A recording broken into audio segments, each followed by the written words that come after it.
Okay, my mic is taped to the floor, probably for the best. So the first thing, I have things to give away. Let's see, we have a iPhone 4S, and in order to win them, I need you to say a prayer. So who's going to say a prayer? We are in a church. Does anyone want a 4S cover? I said it was the whole iPhone, but it's actually a 4S. Anybody going to say the Lord's Prayer for me? No, really? You guys suck. Drink? Yeah, I could do that. So I'm going to drink in a church. That makes me feel sexy.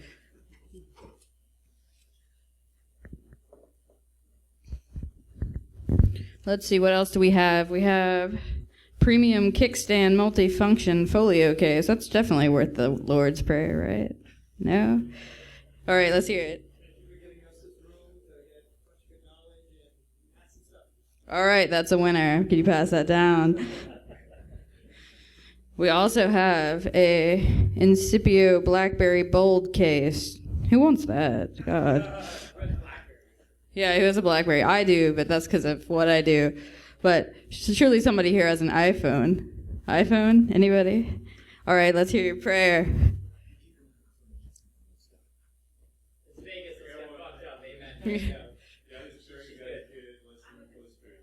There we go. There it is. Pass that down, please. All right. So if anybody wants a BlackBerry thing, you guys can just pass it around until somebody who has one admits to it. Yeah. All right. So most of this is going to be demos. This says approved for public release, distribution unlimited. DARPA basically needed something that they could approve, so we have slides. But most of this is going to be demos. I'm actually going to show you the framework working. Slides are not interesting. Disclaimer, the views expressed are those of the author and do not reflect the official policy or position of the Department of Defense or the U.S. government. I have to say that. Because this is a DARPA Cyber Fast Track project, so I have to say that. So love to DARPA, yay. So DARPA paid for this project. If you're not familiar with Cyber Fast Track, they give you money so you can do your own research and you keep all the rights to it. So basically, I went from being junior pen tester at some company, and now I am CEO. So love, love, love to DARPA, and if you want to be a researcher, they have just extended it for another year. So you should definitely turn in a project and see if you can get some DARPA funding yourself. They're pretty awesome. So the problem at hand is there's smartphones in the workplace. Pretty scary stuff. Generally, when you think of smartphone and pen test in the same sentence, you think, well, we're going to port Nmap or Metasploit, or this microphone is really echoing, onto our smartphones. But what we're actually going to do here is we're going to attack smartphones from the computer, though it also has an app.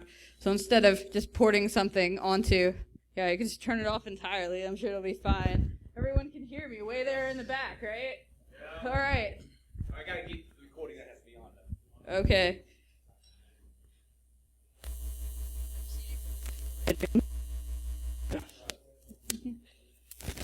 So, yeah, smartphone pen test framework. We're actually going to be pen testing smartphones. And the idea is we have smartphones in our workplace. They attach to our servers. They have our emails. They have our company's data. Our companies would theoretically like to know what's happening with that data.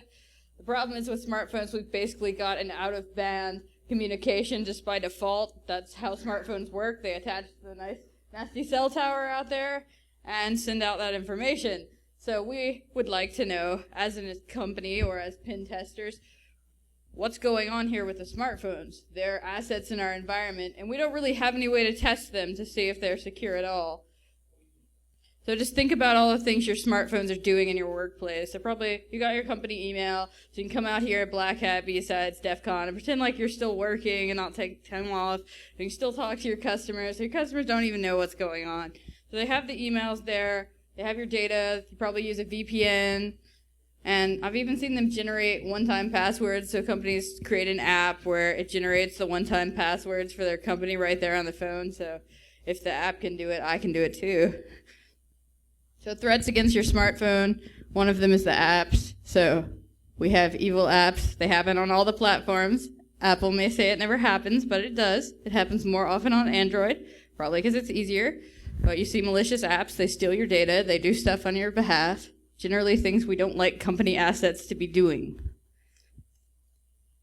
Software bugs also happen, as we see with each update. Every time something gets jailbroken, that's a software bug. Every time one of your platforms, there's a jailbreak, that's a software bug that's then being patched. So your apps have their bugs, your kernels have bugs. So your browser, every time it gets popped, that's a bug in the software. Secure software is hard on smartphones too.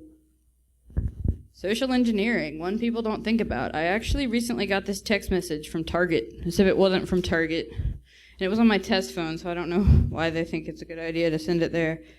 It says, congratulations, your entry in last month's drawing won you a free $1,000 Target gift card. Enter this number at target.com.pdf.biz. So, right, if I'm not a clued in user who realizes that the actual URL there is not target.com, it's .pdf.biz. But, your average user, oh, cool, let's log into with our Target credentials so we can claim our gift card. And, we all use the same password everywhere, always. So, can our users be tricked into clicking on things? Can our users be tricked into downloading applications? That is a question we'd naturally want to know. People want me to do phishing attacks during my assessments all the time, but I send them emails. But what if I do it to their phone too? Jailbreaking. Our users are often jailbreaking their phones. We generally don't want them to do this in our environment.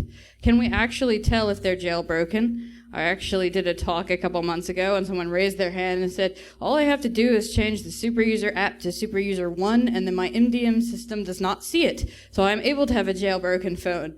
So we can't really assess whether they're actually jailbreaking their phones and what risk that gives us if the MDM solution, which is really our only solution at this point, can't detect it. So, my question. My client wants to know if their environment is secure. Their environment includes smartphones. If I don't assess those smartphones, can I really give them any indication whether it's secure or not?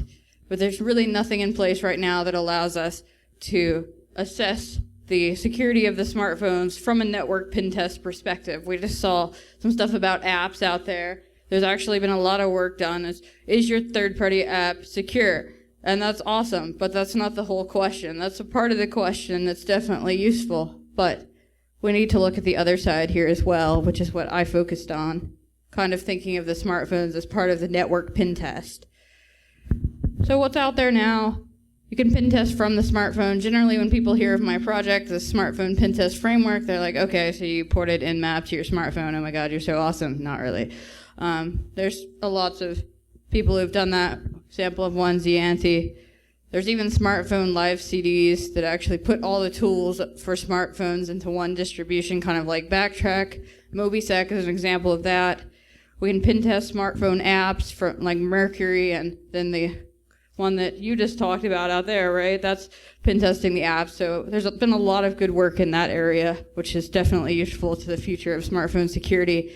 But pen testing the actual devices themselves, I leave with a question. There's not really anything for that. So the structure of my framework is I basically have a big server, or it could be a small server, like that small. And it's going to run our pen test framework. We have our smartphones here. Oh, I have to be on the mic. I can't get that far. So we have our client computers, so we can work together, a bunch of us on a pen test. We can actually control this from the smartphones themselves. And what we're after is these guys, our clients' smartphones, that we hope to take over. So this has a framework console, so we can run this in just a menu-based console. This is all just Perl, so if you have Perl on your computer, it'll run. You can run this in Backtrack right now, like it says Backtrack 5 on the background. That's where I built it. We also have a framework GUI, which my mom wrote, because she's a better GUI programmer than me, so she put a nice front end onto this. So your web server needs to have Perl, which Backtrack 5 currently does not, so this will not run in Backtrack by default, but if you just download XAMPP or any other little thing. My mom wrote that. Yeah, my mom has a PhD in computer science. She got it when I was 2. The idea that women couldn't be in computer science never really made any sense to me, because she was, so yeah. So yeah, my mom wrote that. We'll look at it. But again, you have to have Perl on your web server, so that won't work on Backtrack by default right now, but you just download something like Xamped. We're going to look at just a Ubuntu VM running it all, so again, really easy to install. Yeah, there's more of the GUI, but we're going to look at it. DARPA made me write slides, you know. They have to approve something. There's also an app, so we can actually control it from the app as well, but the main point of what this does is it actually allows us to use the smartphone we already have to send like SMS-based attacks. Most of the stuff you see, it uses like a paid thing out in the cloud that you pay at 10 cents and it sends an SMS for you through a gateway, but you're already paying for SMS service, so why not just use the SMS service you already have on your smartphone? Or if you're a pen test company, get your boss to buy you a lot of new smartphones to play with so you can use them in the pen test. So we actually attach the framework to your actual phone to send the attacks, and we will look at that as well. So another nice screenshot of that. And another. So what we can test for with this right now, remote vulnerabilities, so remote attacks against your smartphone, client-side vulnerabilities, so is your browser vulnerable? If we can get somebody to click on a link, can we pop their browser? If we can get them to open a PDF. Same sort of things we're testing for on our actual PC platforms. Social engineering, can I get somebody to just download an app that I send them in a text message? You might be surprised. Local vulnerability, so after I've actually exploited their phone, can I do privilege escalation? Can I gather data from their phone? Is it just sitting there unencrypted for me to steal? So there's a lot of examples about this, but I don't really want to go through them. I'd rather just show you this, right? So I'm going to actually attack my iPhone. So remote vulnerability example, we're going to look for the default password on the iPhone. And if you had heard about what I did at Hope, this is where somebody wiped my iPhone. So I'm going to show you the IP address of the vulnerable phone. So naturally, you're all just going to log in and wipe it for me. But I would appreciate it if you waited until after the demo, and then you're free for all. Whoever can do the best exploit on my iPhone, you win. So you're going to know the default password is there. So let's actually get started looking at this thing. I'd much rather show you it working than talk about slides. So I have my little Ubuntu VM, so it just has Xamped on it, so it had Perl for the web server. And my password is password, just in case you're wondering. So the first thing we have is we just have a little config file, so it's just text-based. This is really small, and I should make it bigger so you can see it. That's not much bigger, is it? Zoom in. How's that? Can we see it now? Yeah, that looks much better. And I said nano, don't shoot me. So it just has a little text-based config file, so you just give it, where's your SQL server, what's my IP address, what's my password. Again, my password for my MySQL server is password, so please God, don't take down my MySQL server. Just other default stuff in here, so stuff the framework needs to know, so we just change the options here and we never have to worry about them again. Actually, let me make sure my IP addresses came out right when I restarted everything. I have to give you a little caveat here. I did run this at the Arsenal at Black Hat twice today. I ran everything and every demo worked. So I think I've run out of karma with the demo gods, so if this thing falls on its face, don't blame it. The demo gods can only favor me so long. Yes, that's the right IP address, and my IP address of my SQL server. Great, I'm going to make it even easier for you. Here's the SQL server you can take down. 1.2. Yes, that is in there correctly. All right, so I'm just going to fire this thing up and start showing you how it works. So I just ran framework.perl, and it made up a nice little menu thing for us. Again, all we need here is Perl, so most of your Linux distributions are just going to be able to run this by default. So the first thing I wanted to show you was that remote attack, so it's actually going to try the default SSH password. So all I'm going to need to know from my client is what are your IP addresses. A lot of our other attacks are going to go like over the mobile modem, but this one in particular is not. Let's find my IP address.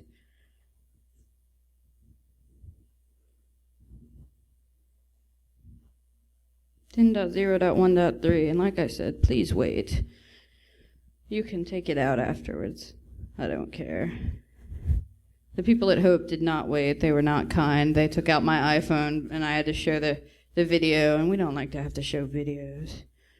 All right, so I just want to test for the default SSH password. That's currently the only remote attack in here, so I just kind of wrote a subset of each section for the DARPA project with Hope that will add in more CVEs in each section as we go. Users will say, I want this function, and we will put it in. For instance, I did the ISD podcast last week, and they said, I want Postgres SQL support, because this currently only runs MySQL. So that's going to be the next feature. So we will add more things as they come. So I want to test for that default SSH password.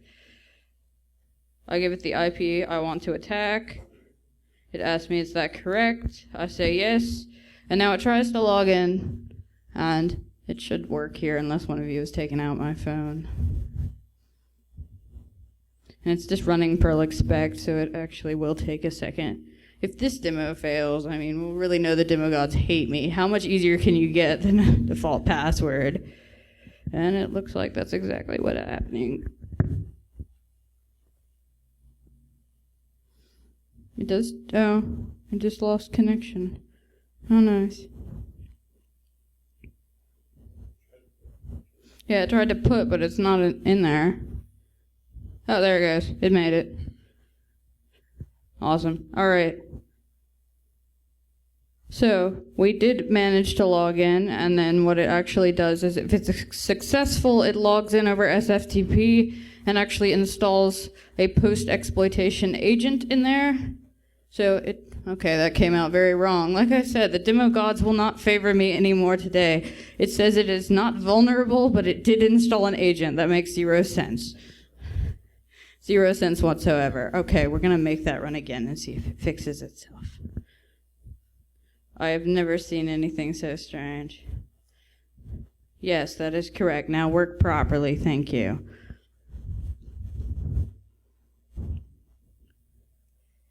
Should we say a prayer to the demo gods? Please, demo gods, please favor me with your love just one more time. These people came out here to hear me talk at B-Sides Las Vegas, which we all know is way cooler than Black Hat. Come on. All right, so it went, but is it going to say it was vulnerable? Well, it's at least installing it at the very least. So what it's doing is it's logging in, and yes, there we go, vulnerable, yes. So it does indeed have the default SSH password, and it does have an agent, and I believe we just saw a bug. All right, so let's see what else this thing can do. Slides.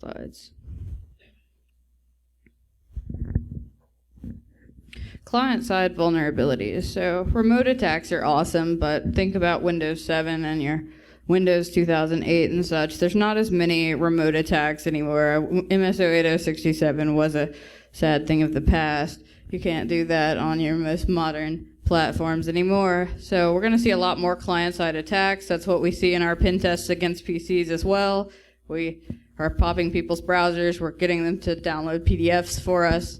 Things like that, giving up their passwords to a phishing attack. So a lot of this will probably, as it progresses, turn out to be the same. So right now we just have a client-side attack in here where it will try and exploit your browser. So I just imported some exploit code for a browser exploit into it, and it also gives you the option to directly download an app. So I say, oh, this is an awesome Angry Birds add-on, and nobody would ever download that. Better than that, though, I got this text message from T-Mobile, who runs my Android, and it said, as a premium handset subscriber, you have the right to download this awesome security app. I click on it naturally, because I'm a curious user who doesn't care about, browser exploits. And it sends me to a third-party app store that, has a nice T-Mobile logo up at the top, but, I can go to the internet and grab that. And then it wants me to download this app. So users are actually seeing this. So this is something we wonder as a corporation. Are my users falling for this? So we can actually test it with this. So let's look at a couple examples of that. You guys can take out the iPhone if you want to.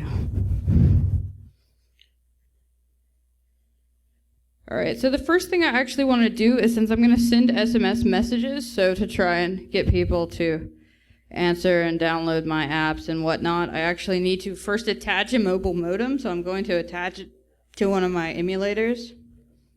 So it will actually use that modem for its attacks. So I have the Framework Android app here, and I'm going to attach that to my server. Let's look at the server first. So option number 4, attach framework to a mobile modem. Search for an attached modem is currently in the works. You can just put in a USB modem with a SIM card in it, and it will actually use that. But I like the attached to smartphone app better. You can just use the phone you've got, and it's still functional. It just runs in the background. So I just have to give it the phone number of the phone I want to attach to. I have to give it a control key. This is any 7-digit key. That's just used for communication between the app and the server. So it just has to be the same between the two. My default always to use is key 1, which is not a particularly good key, but it's easy to type. And then I give it a URL path to check in. Again, that just needs to be the same between the two of them. So this is B-Sides Demo, so I'll call it that. B-Sides Demo. Is that correct? I say yes. And then it just waits for my app to show up. I just need to tell it the IP I want it to attach to, so where my server is. I just give it the same path, B-Sides Demo. And give it the key.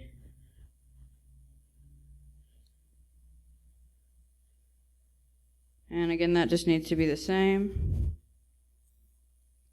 Click Setup, and these two basically just do a TCP handshake together, and they're now connected, and now by sending commands from this control console, we can now tell our modem inside of that smartphone to do things on our behalf. For instance, let's look at running a social engineering or client-side attack.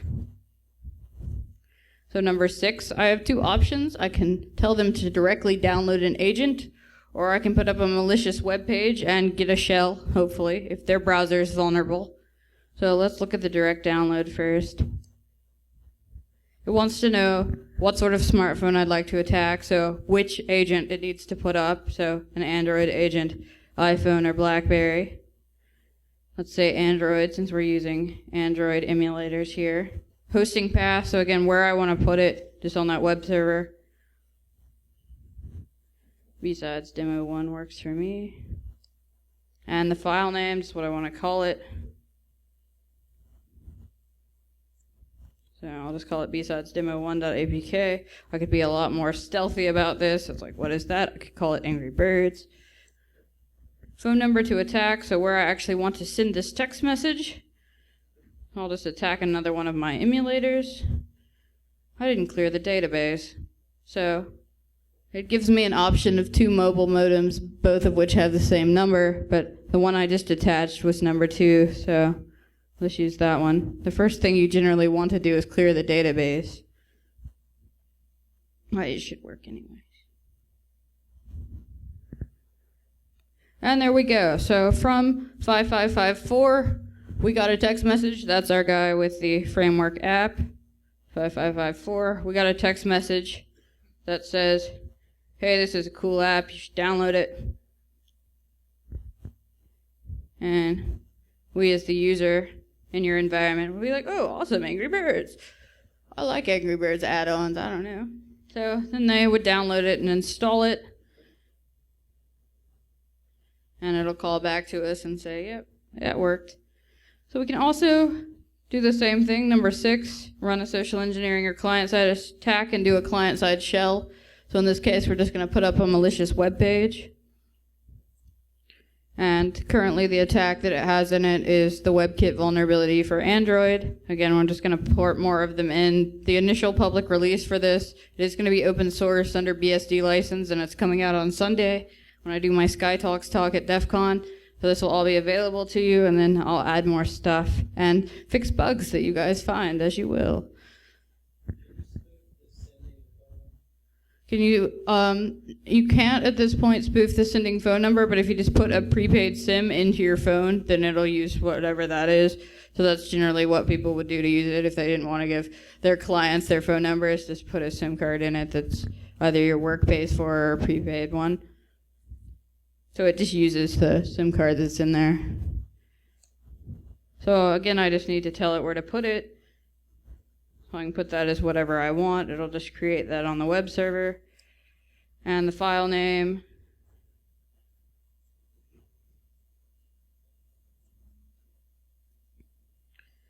And it's going to create a nice malicious web page that, if it works correctly, will send a shell back to our server, which will be listening for it.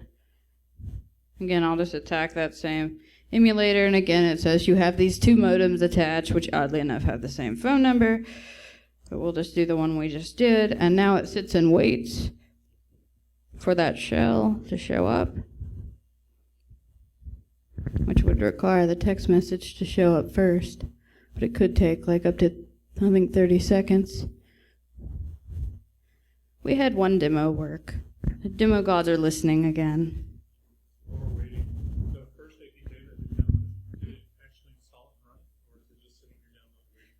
It's just sitting in the downloads waiting for you to run it. They'd actually have to install it. And now it doesn't want to actually send me the message, which is unfortunate.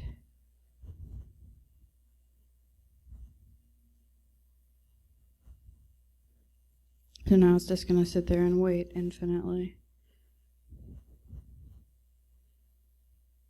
Actually, if I go back to my text messages, I should actually be able to finagle it into working. Like, that should still be sitting there. So like the last time it did work, that malicious page is still sitting there.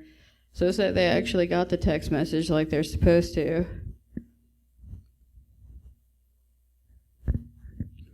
Then they open up the page and it's trying to exploit their browser. And again, I didn't write the exploit myself, so that's just exploit code for the WebKit vulnerability that's sending a shell back to me once it crashes.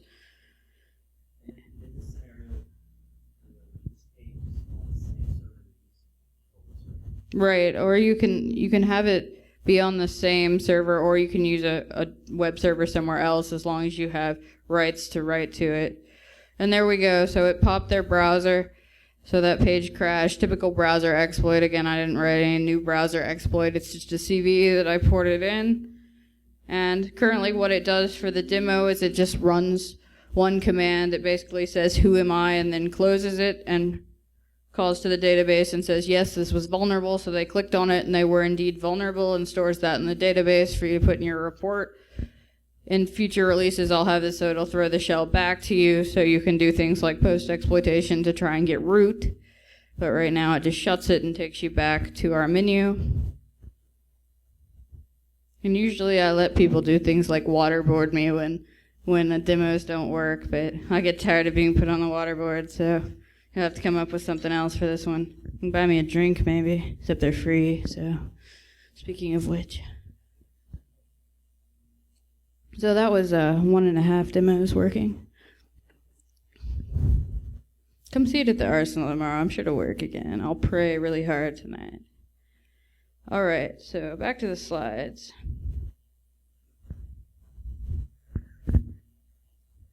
So also our social engineering kind of falls in with that client-side stuff. So I think SMS is the new email in terms of spam.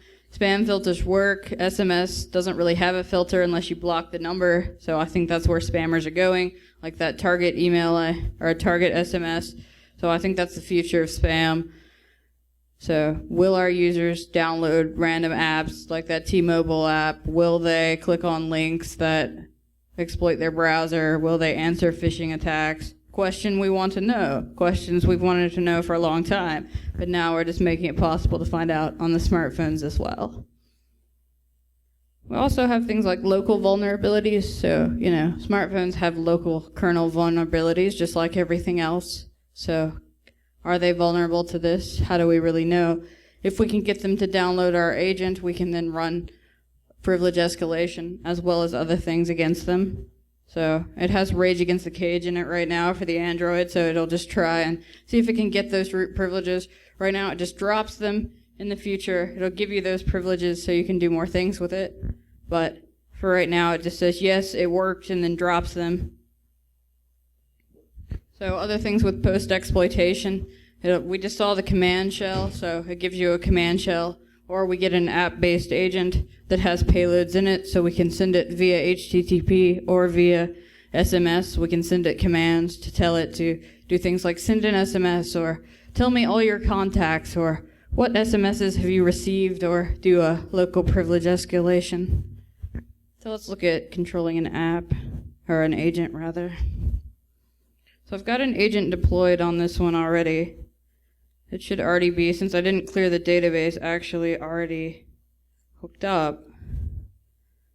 No, there are no available agents, so I need to actually attach to one. So the first thing I want to do is actually attach to an agent. So I just need to give it some information for the database. Just give it the phone number. The main control number, though, it will ask you, as we've seen it asking, since it has 2 modems in it, which modem we want to use for an SMS-based attack. Give it the URL path. All the code, again, for this is going to be released, so you can change things in the source code if you want to make this meet your specific needs before you deploy it.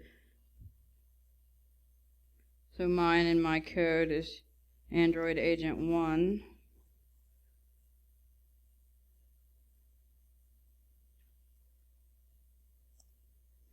And again, I give it a 7-digit control key. It doesn't have to be the same one. Again, it just has to be the same one that's in the code. So in my case, it is key 1.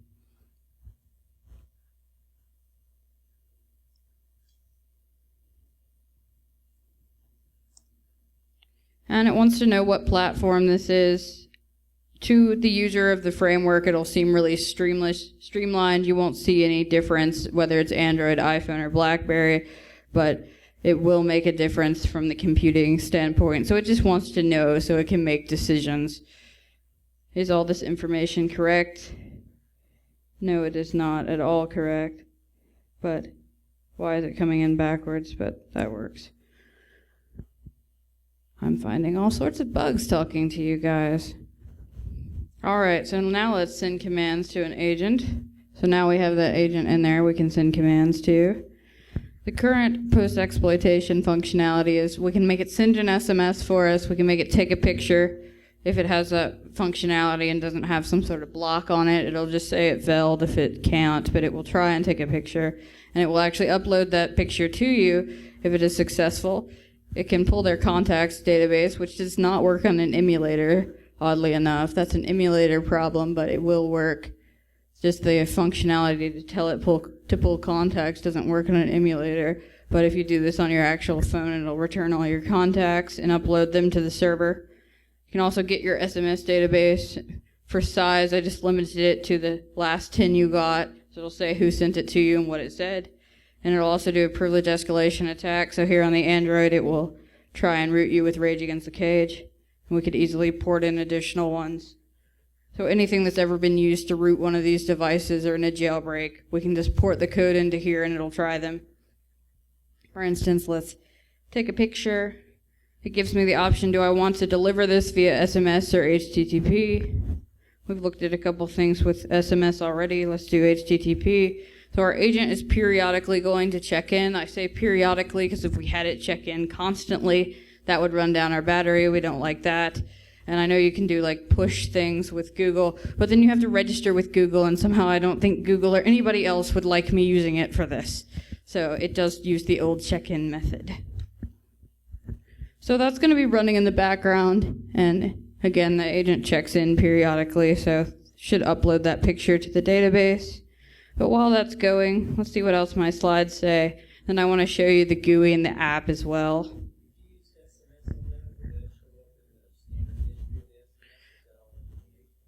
So the question is, if I used SMS, would it show up in SMS history?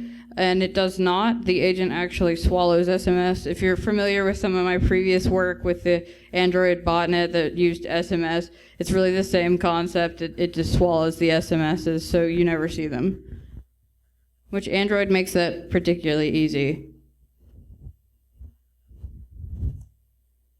Demos, we've been doing that the whole time. So we'll talk about that after I show you the rest of the demos.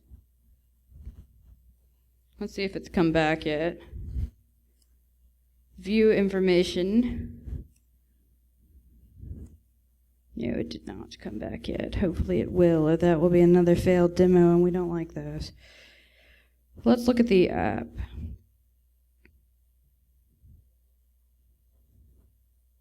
Where'd my app go? Did it crash? Looks like it. That shouldn't actually make it stop working, though, since we used HTTP. Actually, let me show you the GUI and then attach it to there. So let's just kill this guy off.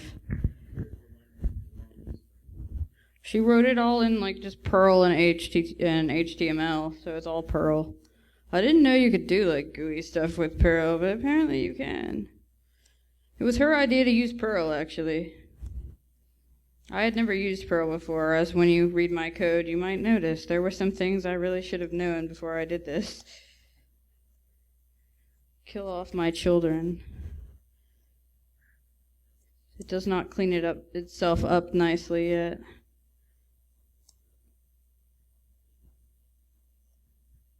Okay.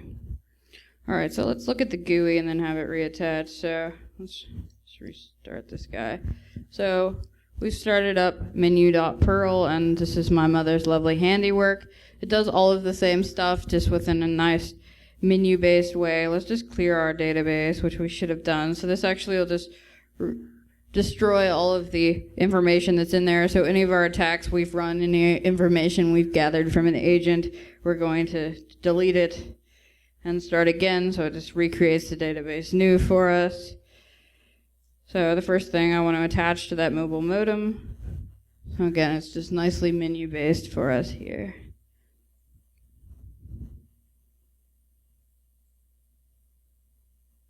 Oh, and it remembers what I've said. How nice.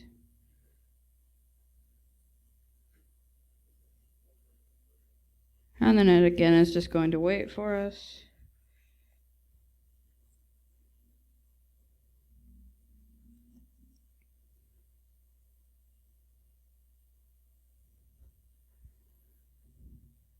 And they do their TCP handshake. And so here from the actual app, we can run a subset of functionality. Like we can't destroy the database because that would detach the app, so that would be counterproductive. But we can run things like attacks. So we see the same things, our remote attacks, client-side attacks, sending commands to an agent. There's currently no agents attached since I killed the database. But for instance, if we hit remote attack, which platform do we want to attack? So if I choose iPhone, it gives me the option of that default SSH, and then we give it the IP, and it'll actually run that attack right here. So in this case, since it's going to be network-based, it's just going to call back to the server and tell it to do it. Same thing here with our client sides. We can run them here as well. Like do a browser exploit against Android, and it gives us that CVE. We fill in that same information, and it will just send it right here from this modem. It doesn't give us the choice in this case, since we're actually sitting on that modem. It will run it from this modem directly and call back to the server and tell it what to do.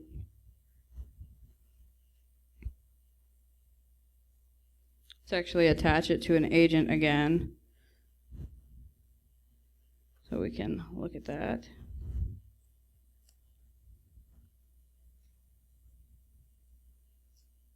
So nice how it remembers everything for me. So I've attached it to that agent again, and then from here, this may not work right off the bat because it needs to update. Oh, yeah, there it goes. So it pulls our agents from the database and will actually let us do our sending commands to our agents right here from the app. 10 minutes.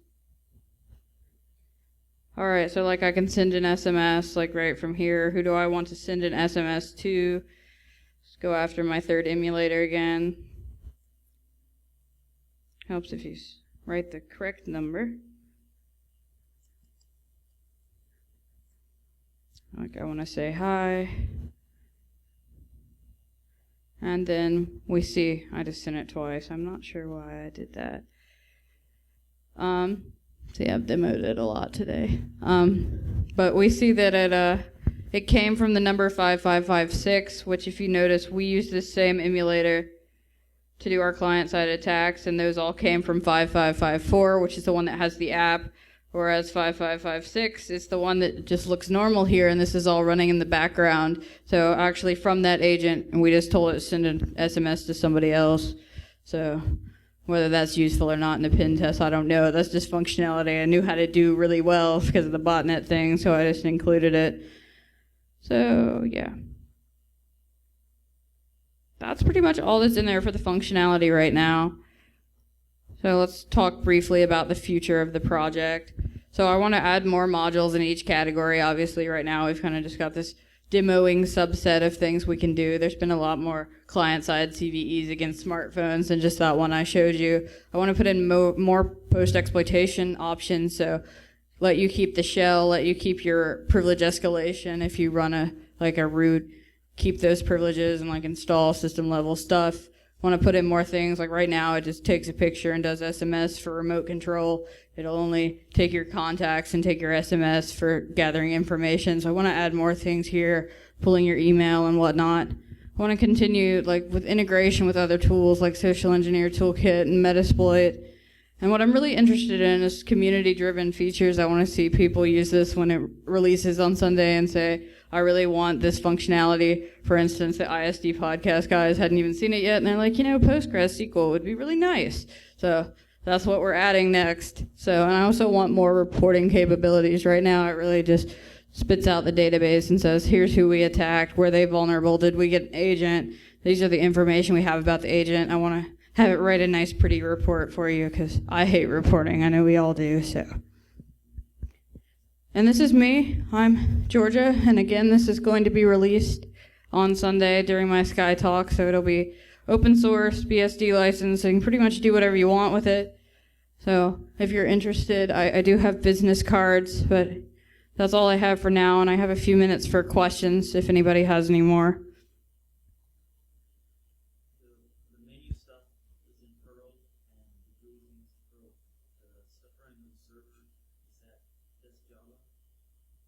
You mean the stuff running on the app? Like on the smartphones? Yeah, everything that runs on the server is all Perl, so if you have Perl on your system, then all of that will run. So the stuff for the agents themselves, anything that runs on the smartphone is going to be in that smartphone's language, so Java for your Android, and then some really messed up version of C for the iPhone and whatnot. I mean, really, they just took C and beat it over the head. Yes, all of that, including the agents, like all of the source code, you just open it up in Eclipse and change anything you want. So yeah, everything you see here is going to be included in the open source, along with a nice little PDF that tells you how to install everything and how to run everything, with lots of nice screenshots that I originally wrote for DARPA. So yeah, everything you see here will be included in the open source release. Anything else? Well, thank you all for coming out. It's like the last talk of the day, so I really appreciate it.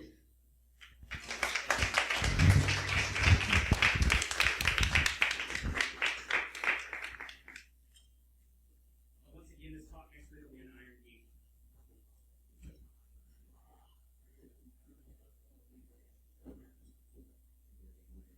Great talk. Thank you.